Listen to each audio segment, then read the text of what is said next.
اجماع کی بنیاد بھی قرآن حدیث پر ہونا چاہیے، قیاس کی بنیاد بھی قرآن حدیث پر ہونا چاہیے.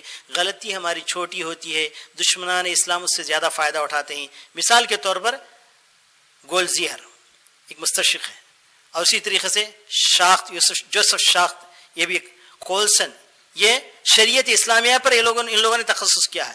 ان لوگوں نے ایک کتاب لکھی، تشریع اسلامی، اسلام کی شریعت کیسے وجود میں آئی.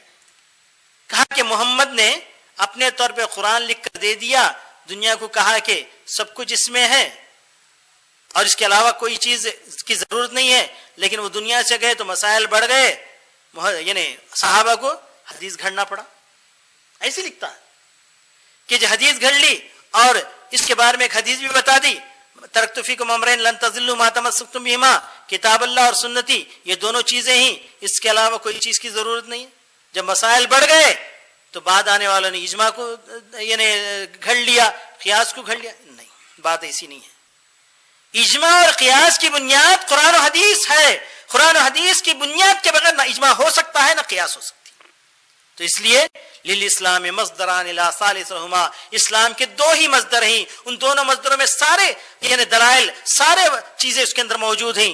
یہاں تک امام احمد بن حنبل نے کہا کہ صحابہ کرام رضوان اللہ علیہم اجمعین ساری دنیا میں پھیل گئے، وہاں جا کر انہوں نے سارے مسائل دیکھے، سارے مسائل کا حل انہوں نے قرآن و حدیث سے پیش کیا.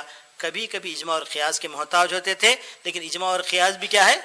قرآن و حدیث کے اوپر اگر ہو تو وہ اجماع اور قیاس ہے، ورنہ اجماع اور قیاس نہیں. یہ صحابہ کا منہج تھا، اس پر ہم مضبوطی کے ساتھ جمے رہے تو دنیا کی کوئی طاقت ہمیں گمراہ نہیں کر سکتی. اور اس کے علاوہ تحکیم الکتاب السنہ فی کل قضیۃ من القضایا، جو بھی معاملہ آیا فوراً قرآن حدیث کو دیکھ کر اس کا فیصلہ کرنا چاہیے. ادھر ادھر اس کے اقوال کی طرف جانے کی ضرورت نہیں ہے. تمام چیزوں کا حل قرآن و حدیث کے اندر موجود ہے. اچھا، ایک اور ضابطہ الرجوع الی جمیع النصوص فی مسئلۃ ما لیس الاختصار علی بعضها دون البعض. جب کبھی کوئی مسئلہ پیش آئے تو قرآن کی پوری آیت اس مسئلے کے متعلق، پوری حدیث ہے اس مسئلے کے متعلق رکھ کے اس کا فیصلہ کرنا چاہیے. کسی ایک چیز کو دیکھ کر فیصلہ نہیں کرنا چاہیے. مثال کے طور پر آپ کا نام کیا ہے؟ تو کچھ لوگوں نے تقدیر کا انکار کرنے والے، قضاء و قدر کا انکار کرنے والے جبریہ، یہ وہ لوگ ہیں جو تقدیر پر ایسے ایمان لاتے ہیں، کہتے ہیں کہ انسان مجبور محض ہے. دونوں دو طرف گئے، حالانکہ دونوں کے بیچ میں اسلام کا عقیدہ ہے، دونوں کے بیچ میں عقیدہ ہے. اور مثال کے طور پر ایک مثال دیتا، مثال کے طور پر قرآن حدیث کے اندر آیا ہے خلق اللہ آدم علی صورتہ، اللہ نے آدم کو پیدا کیا ان کی شکل پر. کچھ لوگوں نے اس کا مطلب کیا لیا؟ اللہ کی شکل پر. بات غور سے سنیے، اللہ کی شکل پر، اور دعویٰ کر دیا ہے کہ انسان کی شکل اللہ کی شکل دونوں برابر. نعوذ باللہ من ذالک. یہ غلطی کیوں ہوئی؟ اس حدیث کو دیکھا انہوں نے، قرآن کی اس آیت کو چھوڑ دیا. آیت کے اندر کیا ہے؟ لیس کمثلہ شیء، اس کے جیسے نہیں، جیسے کی جیسی چیز بھی نہیں ہے دنیا کے اندر. اللہ کی جیسی تو بہت دور کی بات ہے، جیسے کی جیسی چیز بھی نہیں. اس قرآن کی آیت کو چھوڑ دیا. اس وجہ سے یہ لوگ کہا کہ اور دیکھیے اللہ تبارک تعالیٰ قرآن مجید میں کہا ہے فی ای صورت ما شاء رکبک. صورت سے مراد وہ ڈھانچہ ہے. اللہ تعالیٰ نے کہا کہ ہر انسان کو جس ڈھانچے میں چاہا اللہ تعالیٰ اس شکل میں بنا دیا. کوئی گورا ہے، کوئی کالا ہے، کوئی خوبصورت ہے، کوئی بدصورت ہے. یہ تمام اللہ تعالیٰ کی دین ہے، جس کو چاہے جس صورت میں بنا دیا. تو یہ بتانا یہاں پر مقصد ہے. لوگوں نے غلطی سے غلطی کیوں پیدا ہوئی؟ اس ضابطے کو چھوڑنے کی وجہ سے بعض چیزوں کو لے لیا قرآن حدیث کی، بعض چیزوں کو آج ویسے ہوتا ہے، اپنے مطلب کی چیز قرآن حدیث سے لے لیتے ہیں، باقی تمام چیزوں کو ٹھکرا دیتے ہیں، اپنے مطلب کی نہیں. تو کچھ لوگ کہتے ہیں، کچھ لوگوں نے یہاں تک قاعدہ بنا دیا کل حدیث یخالف اقوال علمائنا اما ہوا منسوخ او مبدل. امام کرخی بہت بڑے عالم گزرے ہیں احناف کے، انہوں نے ایک قاعدہ بنا کر دے دیا ان لوگوں کو، وہ ہر وہ حدیث جو ہمارے علماء کے خلاف جائے، یا تو وہ اس کی تعویل کر دی جائے گی یا تو اس کو منسوخ قرار دیا جائے گا. یہ تو بہت بڑی غلطی ہے. اور ایسے بہت سے ضوابط گھڑ لیے. ان تمام کا ذکر مولانا ابوالکلام آزاد رحمۃ اللہ علیہ نے تذکرہ نامی کتاب میں کیا ہے. ایک مرتبہ اٹھا کر پڑھ لیجئے کہ ہمارے علماء نے ان صحابہ کے ضابطے سے ہٹ کر کیسے کیسے ضابطے بنائے، کیسے کیسے مناہج بنائے، جس کی وجہ سے گمراہی پیدا ہوئی. تو گمراہی پیدا ہوئی تو مسئلہ کوئی پیش آیا تو ہم کو کیا کرنا ہے؟ ایک عالم کے پاس جانا ہے. وہ عالم دین کیا کرے گا؟ قرآن مجید کی پوری آیتیں احادیث پورے سامنے رکھ کر فیصلہ سنائے دے گا کہ یہ چیز جائز ہے ناجائز ہے، اس چیز کو کیسے کرنی ہے، اس چیز کا طریقہ کیا ہے، تمام بتائے گا. یا یوں کہنا کہ کسی کتاب کو گلے سے لگا کر جب کچھ ہے اسی میں ہے، یہ بالکل غلط ہے، یہ صحیح بات نہیں ہے. اچھا ارجو یہ ہوگا نا رد التنازع الی الکتاب. کوئی آپس میں جھگڑا ہو جائے تو آپس میں جھگڑا کرتے نہیں بیٹھنا، فوراً قرآن حدیث کی طرف لوٹنا، وہاں پر کیا فیصلہ ہے دیکھنا اور اس کے مطابق فیصلہ کرنا. اور الاعتماد علی الاحادیث الصحیحہ دون الضعیفۃ والموضوع، یہ بھی ایک ضابطہ ہے صحابہ کا، بہت مضبوط ضابطہ ہے. ہمارا اعتماد صحیح احادیث پر ہو، ضعیف اور موضوع روایت پر ہم کو جانا ہی نہیں. ہمارے استاد محترم عبداللہ روحیلی کہا کرتے تھے لا يعمل بالضعیف الا من هو ضعیف. ضعیف کے معنی کمزور. ضعیف حدیث پر وہی عمل کرے گا جو کمزور ایمان والا ہوگا. ضرورت نہیں ہے صحیح حدیث اتنی ہے کہ ساری زندگی عمل کرتے جاؤ، حدیث ختم نہیں ہوں گی. بخاری شریف اٹھا لیجئے، پوری بخاری شریف پر عمل کرنے کی کوشش کیجئے، آپ کی زندگی ختم ہو جائے گی لیکن بخاری شریف کبھی ختم نہیں. سارے مسائل کا حل صحیح احادیث میں ہے. تو خواہ وہ فضائل کے نام سے فلاں کے نام سے ضعیف اور موضوع احادیث کو بیان کر کے امت کے اندر گمراہیاں پھیلائی جا رہی ہیں، ان سے ہمیں بچنا ہے اور جہاں تک ہو سکے قرآن اور صحیح حدیث پر عمل کرنے کی کوشش کرنا چاہیے. اور آخر میں جو ضابطہ بہت ہی اہم ضابطہ ہے وہ یہ کہ قرآن و حدیث کو اپنے طور پر نہیں سمجھنا ہے بلکہ صحابہ کے سمجھ کے مطابق سمجھنا ہے. صحابہ کی سمجھ کے مطابق سمجھنا ہے. مثال کے طور پر اس خاتون کا میں نے تذکرہ کیا محاضرات شروع کے محاضرات میں، جس نے پوچھا تھا کہ اللہ تعالیٰ نے کہا ہے یدنین علیہن من جلابیبہن، ہم اپنے دوپٹوں کو کیسے لٹکائیں. تو میں نے کہا کہ مائی عائشہ نے، دیکھیں کوئی کہتا ہے کہ سر پر سے لٹکا لو، کوئی کہتا ہے چہرے پر سے لٹکا لو، کوئی کہتا ہے کہ کندھوں پر سے سینے پر لٹکا لو، ہم کیسے لٹکانا ہے؟ تو میں نے کہا کہ دیکھو یہ فلاں کی سمجھ ہے، فلاں کی سمجھ ہے، فلاں کی سمجھ. آؤ اب دیکھیں صحابیات کی سمجھ کیا ہے. صحابیات کی سمجھ کیا ہے؟ مائی عائشہ کہتی ہیں کہ جب یہ آیت نازل ہوئی تو مسلمان عورتیں باہر نکلتی تھی تو سارا چہرہ ڈھکا ہوا رہتا تھا، صرف ایک آنکھ سے دیکھ کر نکلتی تھی، اور اسی حالت میں وہ فوجیوں کو پانی بھی پلاتی تھی، زخمیوں کی مرہم پٹی بھی کرتی تھی، سارے معاملات چلتے تھے، لیکن چہرہ وہ نہیں بتاتی تھی. تو اب کس کی سمجھ پر عمل کرنا ہے؟ مائی عائشہ کی سمجھ پہ عمل کرنا ہے. تمہاری سمجھ، میری سمجھ، فلاں کی سمجھ یہ نہیں چل سکتی. قرآن حدیث کو پر ویسے ہی عمل کرنا جیسے صحابہ نے سمجھا ہے، صحابہ نے اس کے پر عمل کیا ہے. اپنے طور پر کوئی بات گھڑ لیں اور کہے کہ قرآن ایسے کہتا ہے، حدیث ایسے کہتا ہے، یہ بہت بڑی غلطی ہے. آج کل اپنے نوجوانوں سے خاص کر ہو رہی ہے، اس سے بچنا چاہیے. قرآن کا ہر مطلب، ہر آیت کا مطلب، ہر حدیث کا مطلب صحابہ سے وارد ہے، صحابہ سے وارد ہے اور صحابہ بتاتے ہیں. اور جب کبھی کوئی غلطی ہوتی صحابہ سے فوراً ٹوکتے تھے. مثال کے طور پر قرآن مجید کی ایک آیت ہے یا ایھا الذین آمنوا علیکم انفسکم لا یضرکم من ضل اذا اہتدیتم. دائی اور داعیات کے لیے بہت ہی اہم آیت ہے، دائی اور داعیات کے لیے بہت ہی اہم آیت ہے.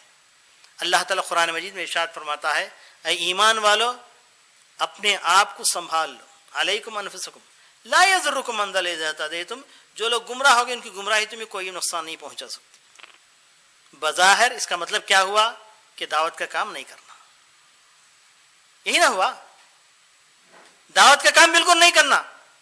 لا یضرکم من ضل اذا اہتدیتم، جو لوگ گمراہ ہو گئے ان کی گمراہی تمہیں نقصان نہیں دیتی. تو یہاں پر دو ضابطے چھوٹ جا رہے ہیں، غور کیجئے. جو ضابطے میں نے بتایا دو ضابطے چھوٹ جا رہے ہیں. اگر یہ مطلب آپ لیتے ہیں، کچھ لوگوں نے اس آیت کو لے کر یعنی دعوت سے جی چرایا، دعوت سے بھاگ گئے کچھ لوگ. ارے بھائی یہ زمانہ کہاں ہے، تم کہاں ہو، دعوت کیا کہتے ہو. اسی زمانے میں قرآن مجید نازل ہو کر کہہ دیا کہ لا یضرکم من ضل اذا اہتدیتم، تم ہدایت پا گئے تو گمراہ لوگوں کی گمراہی تمہیں کو نقصان نہیں پہنچائے گی. نعوذ باللہ من ذالک.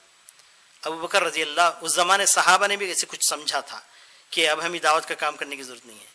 تو حضرت ابو بکر صدیق رضی اللہ تعالیٰ عنہ کھڑے ہوئے صحابہ کے درمیان، کھڑے ہو کر کہا ایھا الناس انتم تقرؤون هذه الآیہ وتحملونها علی غیر محمل، تم اس آیت کو پڑھتے ہو اور اس کو جہاں رکھنا ہے وہاں نہیں رکھتے ہو، اس کو جیسے سمجھنا ہے ویسے نہیں سمجھتے ہو. لقد سمعت من رسول اللہ صلی اللہ علیہ وسلم لتأمرن بالمعروف ولتنہن عن المنکر او لیسلط اللہ علیکم شرارکم ثم یدعو خیارکم فلا یستجاب لکم. اور ایک روایت میں ہے لتأمرن بالمعروف ولتنہن عن المنکر والا یعمکم اللہ بالعذاب، تم ضرور نیکی کا حکم دو گے، ضرور برائی سے روکو گے، ورنہ کیا ہوگا کہ اللہ تعالیٰ کا عذاب جب آئے گا تو سب کو لے کر ڈوبے گا. اور ایک حدیث میں ہے تم برابر نیکی کا حکم دو گے، برابر برائی سے روکو گے، اگر ایسا نہ کرو گے تو کیا ہوگا؟ اللہ تبارک تعالیٰ برے لوگوں کو تم پر مسلط کر دے گا، پھر نیک لوگ دعائیں کریں گے، تمہاری دعائیں قبول نہیں ہوں. تو اس حدیث کی اس آیت کو دونوں کو ایک جگہ جمع کریں تو بات سمجھ میں آئی. اس کا مطلب کیا نکلا؟ لا يضركم من ضل اهتديتم اذا اهتديتم بانذارهم بدعوتهم. شیخ الاسلام تیمیہ رحمۃ اللہ علیہ نے اس آیت کے پاس لکھا ہے کہ اذا اهتديتم ہدایت پر کب آؤ گے تم؟ جب کہ تمہیں ہدایت مل جائے ان کو نیکی کی طرف بلانے کی، ان کے اندر دعوت کا کام کرنے کی. ہدایت تمہیں مل گئی، دعوت کا کام تم نے کر دیا، اس کے بعد ان کی گمراہی تمہیں نقصان نہیں پہنچے. بات سمجھ میں آئی؟ اب بات سمجھ میں آئی؟ یہ ہے صحابہ کی سمجھ، یہ ہے صحابہ کا منہج، ورنہ ہم گمراہ ہو جائیں گے. کچھ لوگ کہتے دعوت کے معاملے ہی کو لے کر وَلْتَكُن مِّنكُمْ أُمَّةٌ يَدْعُونَ إِلَى الْخَيْرِ، تم میں کی ایک جماعت ہونا جی، وہ نیکی کا کام حکم دے گی، برائی سے روکے گی. سب کو دعوت کا کام کرنے کے لیے کہا گیا، تو ایک آیت کو لیا، دوسری آیت کو چھوڑ دیا. اللہ تعالیٰ کہ کنتم خیر امت، تم سب بہترین امت ہو، تم سب کا کام ہے نیکی کا حکم دینا، تم سب کا کام ہے برائی کا حکم دینا. تو بعض آیتوں کو لینا، بعض آیتوں کو چھوڑ دینا، یہ کس کا شیوا تھا؟ یہودیوں کا شیوا تھا. یؤمنون ببعض الکتاب یکفرون ببعض، بعض کو لیتے ہو بعض کو چھوڑ دیتے ہو. یہ یہودیوں کا طریقہ تھا، اس طریقے پر نہیں جانا چاہیے، بلکہ صحابہ کی سمجھ اور پوری آیتوں کو اور پورے حدیث کو لے کر کچھ فیصلے کرنا چاہیے. اس کے بغیر اگر فیصلے کریں گے تو ہم گمراہ ہو جائیں گے. تو اللہ تبارک تعالیٰ سے دعا ہے کہ اللہ تبارک تعالیٰ ہمیں صحیح منہج پر قائم رکھے، صحابہ کے منہج پر قائم رکھے، اور صحیح طور پر قرآن حدیث کو سمجھنے کے اللہ تعالیٰ ہمیں توفیق عطا فرمائے، اور خاص کر خوارج کے منہج سے اللہ تعالیٰ ہمیں بال بچائے، ان کے غلط طریقوں سے بچائے، ان کے غلط کاموں سے اللہ تعالیٰ ہمیں بچائے، ان کے غلط منہج سے اللہ تعالیٰ ہمیں بچائے. بالکل اللہ تبارک تعالیٰ ہمارے درمیان یعنی علم والے ہو، علم والوں کی قدر کرنے کی ہمیں توفیق عطا فرمائے، اور علم کو پھیلانے اور علم کو سکھانے کی ہمیں توفیق عطا فرمائے، علم کو سیکھنے اور دوسروں کو سکھانے کی اللہ تبارک تعالیٰ توفیق عطا فرمائے. اور خاص کر یہ جو سینٹر قائم ہوا ہے اس کے اندر اچھے موضوعات، اچھی باتیں لوگوں تک پہنچانے کی کوشش کی جا رہی ہے. اللہ تعالیٰ اس کو ترقی عطا فرمائے، اور اس طرح کے موضوعات، اس سے بھی اچھے موضوعات عوام تک پہنچانے کی ہمیں توفیق عطا فرمائے. ربنا تقبل منا انک انت السمیع العلیم وتب علینا انک انت التواب الرحیم وآخر دعوانا الحمد للہ رب العالمین. جی دیکھیے یہ بہت بڑی غلطی ہے ہماری، بہت بڑی کمزوری ہے مسلمانوں کی، ایسا نہیں ہونا چاہیے. دیکھیے اللہ کے رسول صلی اللہ علیہ وسلم کے زمانے میں یا اس کے بعد کے زمانے میں جو سلف صالحین کا زمانہ تھا، تابعین اور تبع تابعین کا زمانہ، وہاں دو ہی قسم کے خیالات تھے. یہ خیال کیا تھا؟ یہ خیال یہ تھا کہ لکل بلد رؤیت، جس علاقے میں جو شخص ہوتا تھا وہاں پر چاند دیکھ لیے نماز پڑھ لیے، اور ایک علاقے میں اور ایک. یہ کچھ لوگوں کا خیال تھا. اور کچھ لوگوں کا کیا خیال تھا؟ ایک جگہ کہیں چاند نظر آ جائے تو پورے لوگ مل کر نماز پڑھے. دو ہی خیال تھے.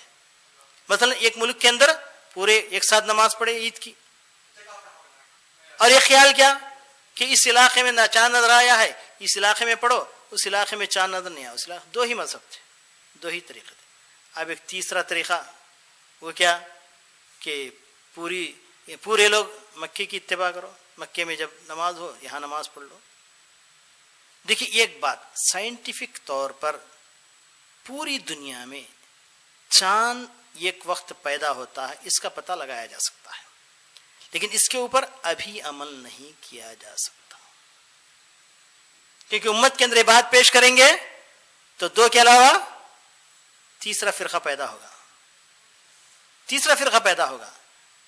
تو کم سے کم آدمی کو چاہیے کہ اس بات کی کوشش کرے کہ پورے ملک میں ایک عید ہو.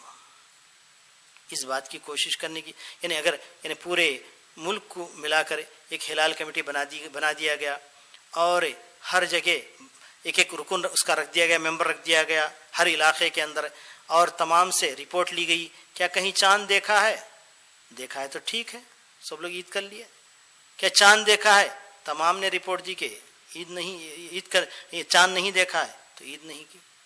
ہر ملک تقریباً اس طریقے سے سب ایک ایک ملک کی ایک ایک عید بن جائے مثلا، تو اس کے بعد پھر دو ملکوں کو، تین ملکوں کو، یا ایک کیا بولتے اسے ایشیا والے ایک عید، افریقہ، ایسے آہستہ آہستہ اس معاملے کو آگے ہم بڑھا سکتے ہیں. ابھی کہہ دینا کہ مکے والے کو چاند کو دیکھو، فلاں کے دیکھو، فلاں کے دیکھو، یہ سب غلط باتیں، اس سے بچنے کی کوشش کرنا چاہیے. خیر امت کے علماء اس بارے میں بیٹھ کر فیصلہ کریں. خواہ عوام کو الجھا کر رکھ دیا ہے، یہ بہت بڑی غلطی ہو رہی ہے ہمارے سے. ہاں یہی غلطی ہو رہی ہے، یہ بہت بڑی غلطی ہے، اسے نہیں کرنا چاہیے. اور اس میں علماء بیٹھ کر کم سے کم شہر کے اندر جی فتنہ ہے، بہت بڑا فتنہ ہے. بالکل عوام کو بھڑکا کے رکھ دیا گیا ہے، عوام کے اندر انتشار پھیلایا گیا ہے، یہ فتنہ ہے. اس سے بچنے کی کوشش کریں، اور عوام کو انشاءاللہ علماء کو ہم بھی نصیحت کریں گے، آپ لوگ بھی نصیحت کریں کہ عوام کو لے کر امن کے ساتھ چلیں اور اتفاق کے ساتھ چلیں. جی فتنہ ہے، حقیقت میں فتنہ. اور سوال، جی چند لوگ مسلمانوں کے پیچھے جی نماز نہیں پڑھتے، جی جی یعنی یہ بولتے ہیں یہ تو حنف ہے یا یہ شافعی ہے، جی جی تو ہم تو ایسے کوئی بھی مخلف کے پیچھے جی نماز نہیں پڑھتے جی ہیں، ایسے بولنے والے ہیں، جی جی تقلید کرنے والے ہیں کہ جی پیچھے جی نہ میں نماز نہیں پڑھتے. نہیں، یہ معیار نہیں ہے. معیار کیا ہے؟ نبی کریم صلی اللہ علیہ وسلم نے کہا تھا کہ ایسے ائمہ، ایسے خلفاء، ایسے حکام آپ کے پاس آئیں گے جو وقت کو ٹال کے نماز پڑھیں گے. تو صحابہ نے پوچھا یا رسول اللہ ان کے پیچھے نماز پڑھے یا نہ پڑھے؟ تو نبی صلی اللہ علیہ وسلم نے کہا کہ ان کے پیچھے نماز پڑھو. مالم تر منہم کفرن بواہن، جب تک ان سے واضح کفر نہ دیکھو. یہاں پر حنفی، شافی، فلاں فلاں فلاں کا سوال نہیں ہے. وہ مسلمان ہے تو اس کے پیچھے نماز پڑھو اس وقت جب تک کہ اس سے آپ اپنے آنکھوں سے ڈائریکٹ شرک کرتے ہوئے نہ دیکھو. جس دن شرک کرتے ہوئے دیکھا مع السلامہ، اس کے بعد نماز نہیں پڑھو. یہاں پر کفر اور شرک یہ ہے کسی کے پیچھے نماز پڑھنے سے منع کرنے والی چیز. ورنہ مسلمان اس کا حالت مجہول ہے تو اس کے پیچھے نماز پڑھتی ہوئی جائیے. اگر وقت ٹال کر پڑھ رہا ہے آپ کے محلے میں پڑھیے، پھر اس کے بعد وقت پر بھی نماز پڑھ لیجیے. یہاں تک نبی صلی اللہ علیہ وسلم نے کا فرمان ہے. تو ہم کو اس بارے میں یعنی بہت محتاط ہونا چاہیے. خواہ فلاں کے پیچھے نماز نہیں ہوتی، فلاں کے پیچھے نماز نہیں ہوتی، یہ نہیں کہنا چاہیے. جیسا کہ ابن حزم نے کہا کہ گمراہ فرقوں کی علامت ہے، ایسے نہیں کہنا. ہاں یہ کہیے کہ مشرک کے پیچھے نماز نہیں ہوگی، کافر کے پیچھے نماز نہیں ہوگی. ہاں کسی سے آپ نے شرک دیکھا ہے، کفر دیکھا، اس کے پیچھے نماز نہ پڑھے. جی یہ فیصلہ. جی بہت سارے دعوت جو ہمارے جو بڑے لوگ ہوتے ہیں وہاں سے بھی آتے ہیں اور گھر میں گھر تک آتے ہیں مسجد سے آ کے اس کے بعد تھوڑا بیان ہے نماز کے بارے میں. تو اس دوران کیا ہو جاتا ہے کچھ باتیں حدیث کے وغیرہ پتا کہ امیڈیٹلی بولتے ہیں 3 دن آ جاؤ، 40 دن آ جاؤ. تو یہ دعوت بہت فریکوینٹلی آئی ہے. تو یہ کہاں تک صحیح ہے؟ یعنی وہ آپ کی مرضی ہے، وہ آپ کو مجبور تو نہیں کریں گا. ان کا ایک دعوت کا طریقہ ہے، وہ کہاں تک صحیح ہے کہاں تک صحیح نہیں ہے اس کے بارے میں پھر ہے. اللہ کے اوپر چھوڑ کے آ جاؤ کر کے بولتے ہیں کہ نہیں ایسے نہیں کہنا چاہیے. اور آپ کو مجبور بھی نہیں کر رہے نا وہ لوگ، آپ کو اختیار ہے، چاہے تو جاؤ چاہے تو چھوڑ دو. یہ طریقہ ہمارے حضور کے جی جی نہیں، اس سے بچنا چاہیے، بچنا چاہیے، اس لیے کہ لا یکلف اللہ نفسا الا وسعہا. اور ہر ایک کا حق، یہی توازن ہے. توازن یہ کہ ماں باپ کا بھی حق ہے، بچوں کا حق ہے، خاندان کا حق ہے، اپنے معاش کا کے لیے وقت نکالنا ہے، دعوت کے لیے وقت نکالنا ہے، عبادت بھی کرنا ہے. یہ تمام حقوق جب تک ادا نہیں کریں گے آپ صحیح مسلم نہیں کہلائیں گے. چھوڑ کر اللہ کے نام پر آ جاؤ تو یہ پھر وہ خوارج کا ہی طریقہ ہو گیا. خوارج کا طریقہ ایسا نہیں ہونا چاہیے. جی توازن ہونا چاہیے, توازن ہو جانا چاہیے.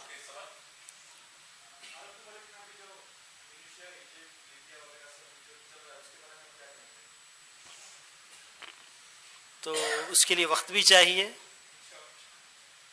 تو بہرحال جو کچھ ہو رہا ہے ایک لحاظ سے دیکھا جائے تو مسلمانوں کے اوپر ظلم ہو رہا ہے, اور دوسرے لحاظ سے بعض جگہ دیکھا جائے تو ایک دم برے حکمراں جو حقیقت میں مسلمانوں پر ظلم کر رہے تھے, بعض جگہ وہاں ہٹایا بھی گیا ہے, اور نہیں معلوم کہ آخر اس کا نتیجہ کیا ہے, اللہ ہی جانتا ہے, واللہ عالم. بہرحال مسلمانوں پر جہاں کہیں بھی ظلم ہو, جہاں کہیں بھی اس طرح کا حالات ہو, تو اس بارے میں ہم کو درد رکھنا ہی ہے, اور اللہ تعالیٰ سے ہم دعا کریں گے, اس کے علاوہ کچھ نہیں کر سکتے, ہمارے ہاتھ میں کچھ بھی نہیں ہے, واللہ عالم.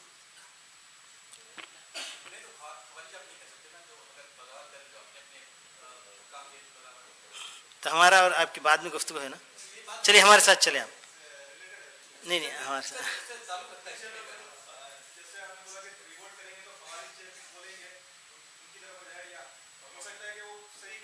جی ظلم ہو رہا ہے تو اس کا ایک طریقہ ہے, طریقے سے اس کو اندر انقلاب لا سکتے ہیں. آج کل ووٹنگ کا زمانہ ہے, یعنی یہ بھی امن ختم نہ ہو اور معصوموں کی جان کے اوپر حملے نہ ہو, خواہ کا مال کی ضیاع نہ ہو, اور یعنی امن کے اندر خلل نہ ہو. اس طریقے سے اگر ایک آدمی کوشش کرتا ہے تو قابل تعریف ہے. امن کو یعنی بے امنی میں بدل کر خوف و ہراس کا عالم پیدا کر کے معصوموں کی جان نکال کے اگر کوئی انقلاب لانا چاہتا ہے تو یہ بالکل اسلام کے اندر جائز نہیں ہے.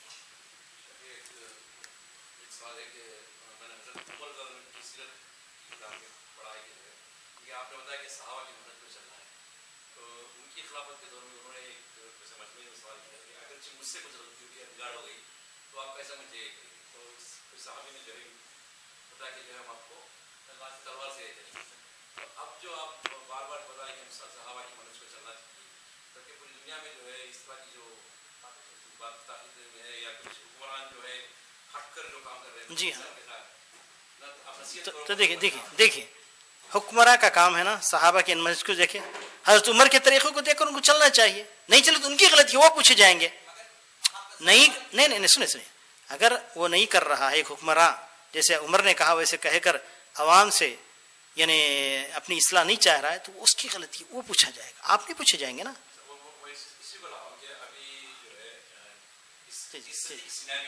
جی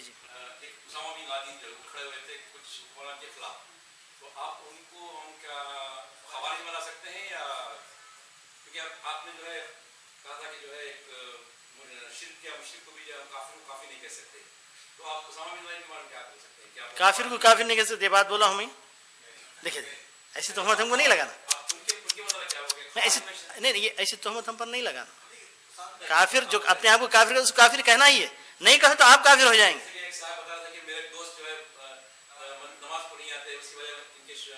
جی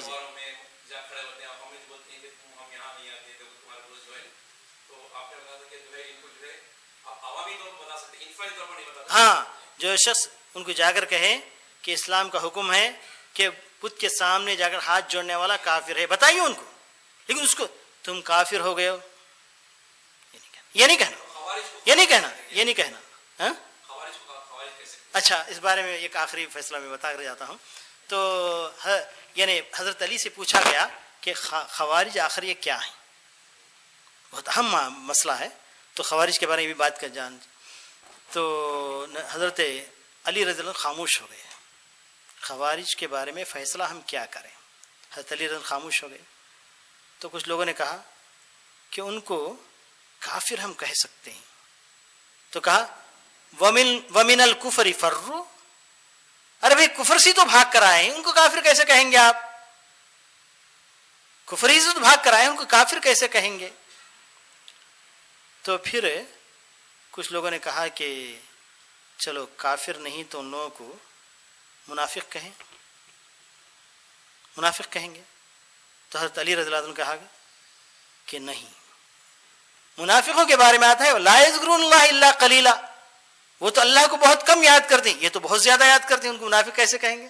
یہ بھی نہیں کہہ سکتے. تو پھر کیا کہیں گے؟ تو حضرت علی رضی اللہ عنہ نے کہا اخواننا بغوا علینا، یہ ہمارے بھائی ہیں، ہمارے اوپر انہوں نے بغاوت کیا ہے. چنانچہ ان سے لڑائی ہوئی، لیکن ان کے بچوں کو اور ان کے عورتوں کو غلام نہیں بنایا گیا، ان کے مال کو لوٹ کر غنیمت کا مال قرار نہیں دیا گیا.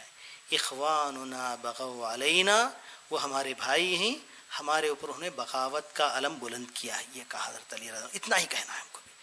اور حضرت علی رضی اللہ عنہ خود وہ دشمن تھے، خلاف جنگ لڑ رہے تھے، ان کے پیچھے نماز پڑھی. کس کے پیچھے؟ خوارج کے پیچھے نماز پڑھی. ان کے عقائد سے، ان کے اعمال سے، ان کے افکار سے ہمیں بچنا ہے، لیکن ان کو بھی آپ اسلام سے خارج نہیں کر سکتے. ھذا واللہ اعلم. دیکھیں سوال کرنے کے بعد جو جواب ملتا ہے اس پر ایک آدمی کو ایسے اس کے لیے تو ہم نہیں بیٹھے ہیں. کہیں عرب ممالک میں کچھ ہو رہا ہے، اس کا فیصلہ کرنے کے لیے تو یہ کانفرنس نہیں بلائی گئی. نہیں صحابہ کا منہج ٹھیک ہے بھائی، آپ اپنے اوپر لاگو کرو. آپ یعنی آپ کے 1.5 گز جسم کے اوپر آپ لاگو نہیں کر سکے، آپ کہاں کی بات کر رہے ہیں؟ کہاں کی بات کر رہے ہیں؟ تو وہاں کے بارے میں وہاں کے علماء سے فتویٰ طلب کرو. اگر لیبیا میں کچھ ہو رہا ہے تو وہاں سے طلب کرو، اگر سعودیہ میں ہو رہا ہے تو وہاں کے علماء سے طلب کرو. ہم سے طلب کر کے آپ کیا کرنا چاہتے ہیں؟ جا کر بندوق لے کر ان کے یعنی ملک عبداللہ کو اڑا کر آنا چاہتے؟ کیا بات ہے بھائی. نہیں یہی نہیں دیکھیں خوارج یہی کیا کرتے تھے، جو جس مسائل کی ضرورت نہیں ان مسائل کو اچھالا کرتے تھے. یہ نہیں کرنا چاہیے. تو یہاں نہیں دیکھیں غلطی کیا کر رہے ہیں؟ نہیں جھگڑنے کے لیے ہم لوگ نہیں بیٹھے نا یار، جھگڑنے کے لیے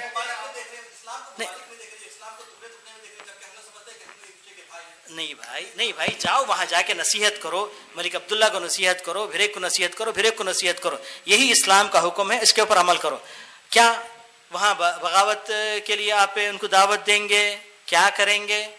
نہیں، یہ تمام باتیں نہیں ہونی چاہیے، غلط ہے. اسی بات کے لیے صبح سے ہم نصیحت کرتے رہے، پھر اسی بات کے اوپر آپ مصر رہیں تو ہم کیا کریں گے؟ بولے ہم اس کے لیے کچھ نہیں، ہم نصیحت کرنے کے لیے نصیحت کر کے ہم جائیں گے.